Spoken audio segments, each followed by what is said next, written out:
Okay, just one more addition that I'll add with the colors of selecting these images or highlighting them with a color. If you just click on this down arrow here, you can bring up color label, and that will just bring up this menu here. So as you're going through, if you ever need to do color labels, it's much quicker to access them here rather than right clicking. So currently I'm going through the list down here, and I'm narrowing down the images, and I'll just run videos as I find things to talk about that are important. So this image here I've created from a series of 5 images in HDR once again. I didn't have to do any tweaking. It was this guy was panning around doing a panorama, and at each shot he was at a different angle, but when I created the HDR he was in the right position, so that's fine. Now the new thing that I want to talk about, there's another option where you can do a panorama, and this is kind of advanced, but I've done 5 images, created a HDR, then I've done another 5 images, which is basically to the right of that image. So if I just quickly do this, you'll see that it's kind of a panorama of the same image. Now this one's a little bit more complicated because I'm actually layering HDR on top of this as well. Sometimes I'll just have 2 flat images and I'm going to stitch these both together. In this instance I've actually got 2 HDR images and I'm going to stitch those together into a panorama. So down in this end here I've got a HDR, and here I've got a HDR, and both of these will stitch together. So if I control click that one, so I've got both of them selected, right click and come up to photo merge and then panorama rather than HDR, that will stitch these 2 images together, and I'll come back once that is done. Okay, so the preview has loaded in and you can see that it stitched those 2 images together. You'll always get a bit of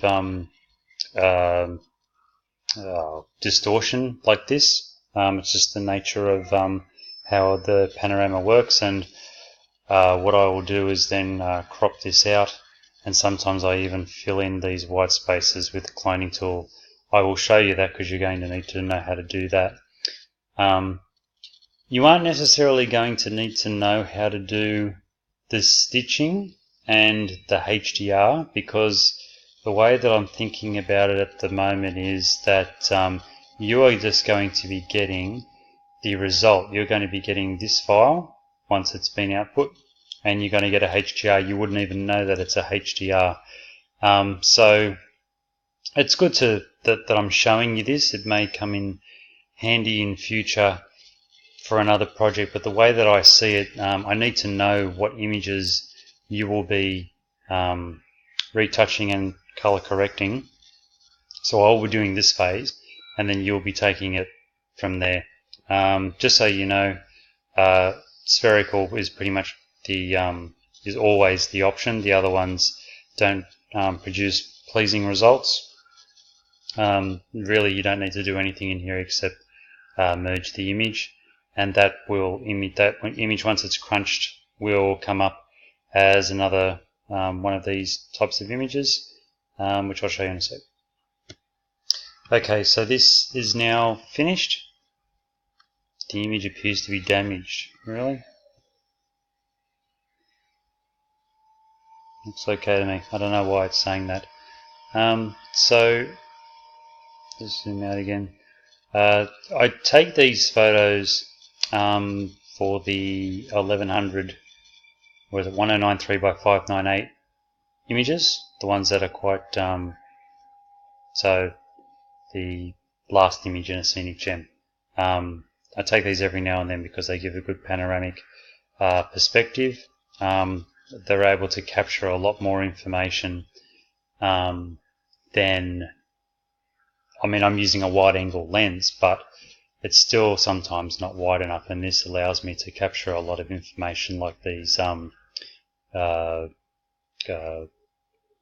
Banksia trees that are here. So that's all you really need to know. You can see that there's a color label on it and a plus and minus. This is actually a new image once again. If you were to just make adjustments on a normal image, it would not be on the hard disk, but HDRs and panoramas do in fact create a new image in Explorer. So I've spent a good part of the afternoon and night working on the images, doing panorama stitches, HDR, etc. And I've made my way through the list for Lamington National Park. Now comes the I just wanted to quickly show you something so you can get your head around it a little bit more. I had some other photos elsewhere on a hard drive, and I have now imported those files into Lightroom. So how did I do that? I went into File, Import Photos and Video. You won't need to do this, by the way. I just want to give you more of an understanding of kind of how Lightroom works in the background.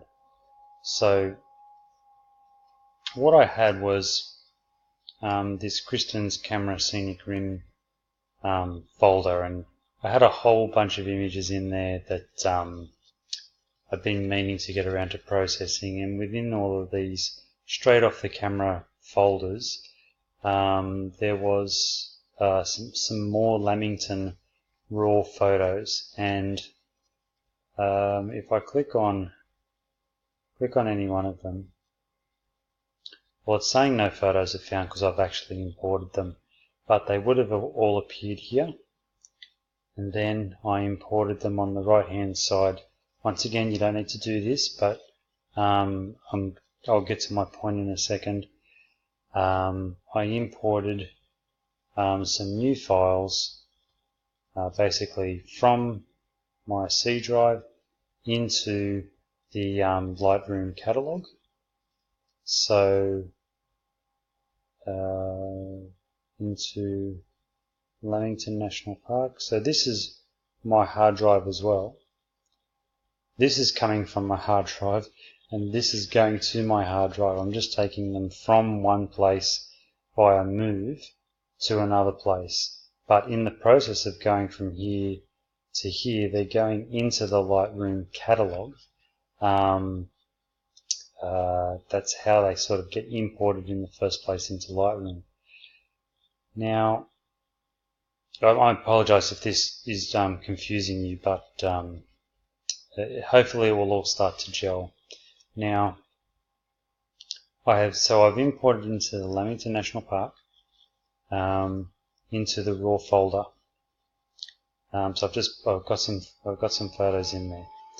Now, as I said, you don't really need to know that, but in the Lamington National Park, I had all these photos which I'd previously imported. Now, I've imported some more photos by that method that you just saw. So if I click on the raw folder, and if I right click on the raw folder, I'm going to synchronize the folder, and it's going to count, and it's going to look in the folder and see if there are new images which have turned up.